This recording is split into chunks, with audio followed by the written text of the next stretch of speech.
Thank you, Professor Shetty, for that wonderful and extremely informative talk. And that last message in the end, this is on the screen right now.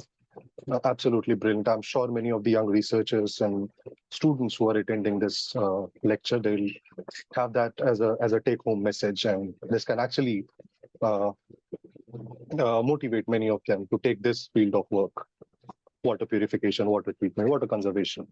So I'll take some of the audience questions, and I'll try to take up as many as possible. So the first one being, can you comment on the temperature stability of the cough, the one that you talked in the first work, the cough membranes, cellulose acetate membranes? And do you think that these kind of membranes can also be used for shale wastewater treatment or oil wastewater treatment, considering you are in the Middle East? The membrane stability of, the temperature stability of these membranes are more than 150 degrees. So basically, this can be useful for applications where temperature is even above 100 degrees. So one of the things we are trying to use these membranes for even membrane distillation, where we are using high temperature as well. So they are quite stable. The issue is not actually temperature stability. The issue is the mechanical stability, honestly. But yeah. Right. Along that line, Professor, so that cellulose acetate must have been casted on a non-woven or a woven fabric for membrane stability. I didn't get your question. So during the casting process, when you the mixed matrix membrane, you must have used some sort of support to cast that cellulose acetate.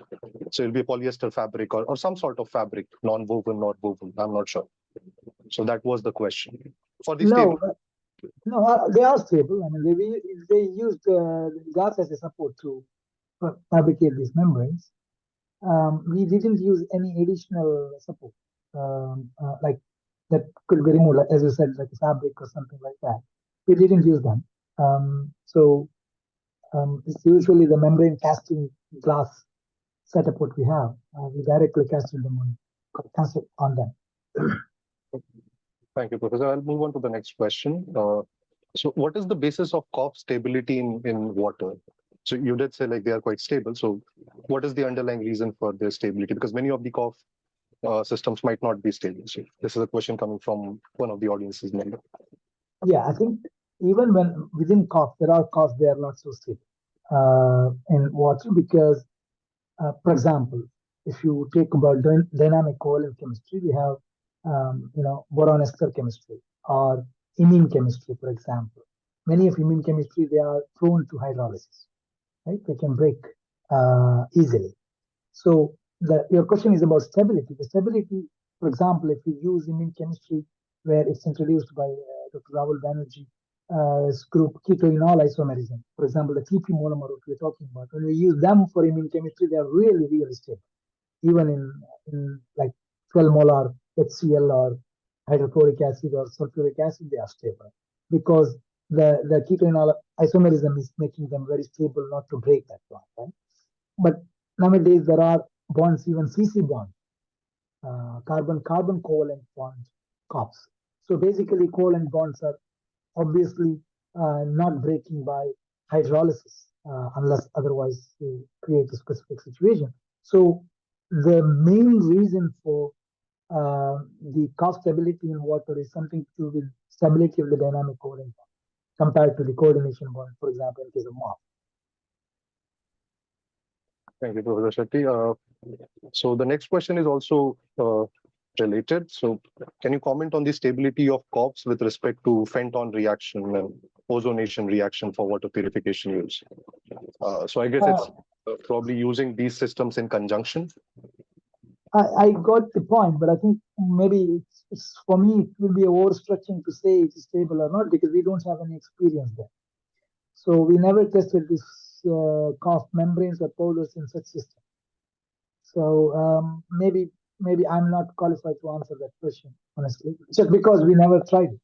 So fair enough, Professor. Thank you. I'll move to the next one. So This is regarding metal organic frameworks now, although not a part of the work, but I'll still ask this. So, what is the possibility of MOFs being used as electrodes, and Many, can many, they can many. they can they really compete, or at least to some extent replace traditional metal alloy based or carbon based electrodes in the field of say energy storage or conversion, or how far is it off from You know, replacing those? I think this is a multi-dimensional question. Just to answer research-wise, the research curiosity-wise, or in areas where you are troubleshooting existing problems, as for traditional electrode materials, yes, there have been a lot of reports, a lot of work, MOFs are used. Okay. But when it comes to the commercial aspect, can we replace them completely? It's a multi-dimensional question. It's not just about efficiency. It's about scalability. It's about economy. It's about the acceptability of the existing companies where they are using. Because one of the things what we are facing nowadays, even if you have a good system, if you reach industry, they are not ready to accept it because they have to change existing entire system, right? So it's very difficult for them to accept.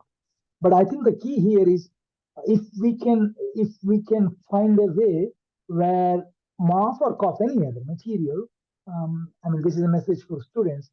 If we can complement existing technology significantly, and instead of completely removing them from the streamline, let's say, oh, look, we have a system. If you add this to the existing system, we can improve so and so. I mean, the significant improvement. Or we can bring some additional thing into the existing system.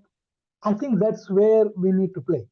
So even COF material, when I say I did water purification and everything, even though I'm working in this field, don't think I'm negative. But being realistic, I don't see, for example, in a big water purification plants, for example, our COF membrane is coming and used. Okay, it will take time, but that's what we have to complement. Maybe we can use COF membrane as a layer in existing membrane, just one layer, right? So that we can introduce this functionality, tunability. The same way in electrode, as an electrode material, MOF or COF can be used for a complementing the technology and also to increase the efficiency or to bring something new, novelty to the system. Okay. For example, we are working on a system somewhere, you want to, for example, people are talking about electrode material, right? Polymeric electrolyte or electrode material. You can use, there are now reports coming, say, for example, if you're using in a lithium sulfur battery, it's a coming up battery technology. So the polysulfide trapping is a key issue. So people are using this polymeric electrolyte material for a polysulfide trapping. So then imagine you have an existing electrode, you can coat this COF material and it can solve this problem. Obviously, we can use it, but this is a bigger picture. But to answer it very short, yes, there are materials people are testing. Are they in commercial use? No. All right. Thank you, Professor Shetty. That was a very detailed answer. Thank you for that. The next question is related to the photocatalytic work, CO2 conversion. So what was the intensity and or the wavelength of the electromagnetic irradiation used in those studies? And does the intensity or the change in intensity alters the conversion efficiency, the CO2 conversion efficiency? No, it's a constant intensity is maintained, and also the working range is UV visible range. So basically, the wavelength is UV visible range wavelength. And the source used in that particularly first study, they use xenon lamp as source. Yeah, it's well-known commercial xenon lamp, xenon 300. Uh, so we are almost on time, Professor Shetty. Can I just ask you one more question related Yeah, to go ahead, please. Go ahead. talk? So what is the extent of the growth for those COF crystals that you showed in the last work? And how can we increase the physical dimensions or the size of those materials? Talking about COF. Yes, the last So beautiful. basically, most of the COF's crystal growth is nanodomain.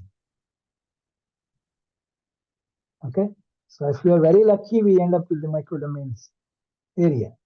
That's why COF materials are generally, when we talk PXRD in case of nowadays, there are some COFs with single crystal COF, very few. But generally, COFs, we are talking about the bulk characterization, PXRD. So we don't realize that COF, there are nanodomain crystallites, right? Crystalline domain. And you have amorphous domain as well. That's why in the beginning itself, I told coughs are generally semi-crystalline to me, not crystalline, even though people can claim it's crystalline. So yeah, I think, did I answer your question? Well, I think there is a lot of luck involved in growing big crystals using cough. Obviously, 100%, 100%. Thank you, Professor. Kunal, is it all right? Yeah, For one? actually, Professor, as you can see, we have like 40 plus questions already. I think if we can maybe take a few more questions so that it suffices to the appetite of our audience, would that be okay? No, Or I'm good. I'm good. I think okay, most of questions coming from students, I guess it's always nice to answer. yeah. So maybe Ashish, maybe take a few more. I think Kaushik mentioned some quick questions in the sheet, so we can take up those ones as well. Yeah, We some people may even have a career or general questions. Sorry to interrupt. I mean, you can toss it to me as well. No worries. Sure. there was that enzyme work. I don't think we had any questions for that. So, what is the nature of interaction between the enzyme and the cough matrix? And if you could shed some light on that. Uh, the basic interaction between them is supramolecular interaction. Okay?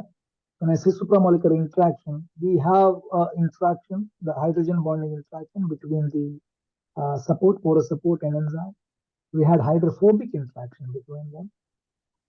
And another thing is when you have a defined or confined space, this is basically the impact of confined space, even sometimes without very strong interaction between the support and the enzyme, still it can get trapped there because of the space confinement.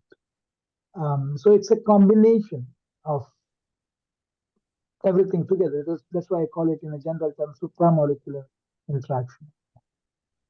Right. Thank you, Professor Shetty. I think this will be the last question. So, why NMP disperses cough better than DMF? Uh, that's again we have to go to the basic solubility thing, because generally coughs are not soluble in it. So dispersibility also comes with the kind of solvation it induces. So the solvation, to induce solvation, obviously is the interaction between NMP and the surface of the cough. So my answer would be the groups, the chemical groups or functional groups in and around the surface of cough is having a better solvation effect with the NMP compared to DMF.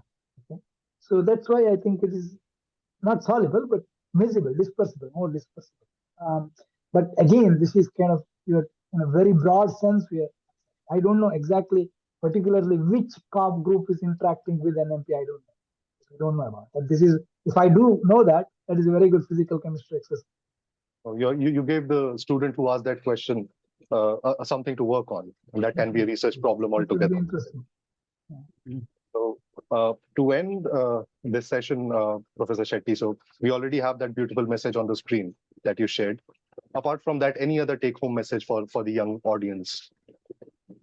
No, for me, I mean, when I say this, I mean, I don't know, some people may not agree, but I think if anyone wants to pursue research just for the job, please don't do that. If you want to pursue research, pursue with a passion. Obviously, it leads to a job. Of course, you need bread and butter for sure, but don't do it for the sake of getting job. And once you get the job, your passion is done. Please don't do that. So do research for a passion. For example, for people like me who come from a countryside of India, I have seen the life. I mean, how people struggle for even little things. So I think you need to have some fire within you to pursue this, because this is not like something you do as some professional course and you get into job and you do same thing coding or something. It's not like that. It's something every day you need to evolve, every day you need to study. One thing. And second message, if you really like to learn new things and if you want to be a student whole life, I think research is the best field. I think no other field can help you more than this, because there is no territory, right? You can understand new things every day and it is evolving. So I think for me, students if any student come up and say, this is a basic question I ask to my students usually, why do you want to do PhD? If they say, just I want to be a doctor, yeah, that's nice and good. I mean, I have nothing against it, but I think that should be a bigger picture. Okay. So that's where you will be successful. Again, successful doesn't mean that $1 million I'm talking about.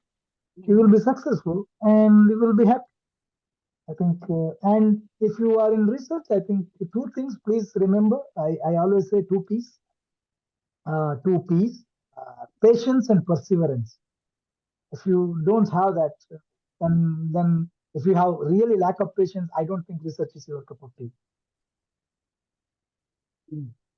Thank you, Professor Shetty. Beautiful messages. I'm sure the students will pay heed to it. And thanks a lot again. Over to you, Kunal. Thank you, Ashish, and thank you, Professor Shetty. And I think thank you, Kaushik, for that wonderful collation of the questions at the back end. We had so many questions today. So, Professor Shetty, we may reach out to you with some of the questions after collating them together in one place, and hopefully you can take some time to kind of answer them. Well, this brings us to the end of today's session. We hope that you have enjoyed this broadcast. We invite you to view the edited recordings from the past events in the ACS Science Talks library.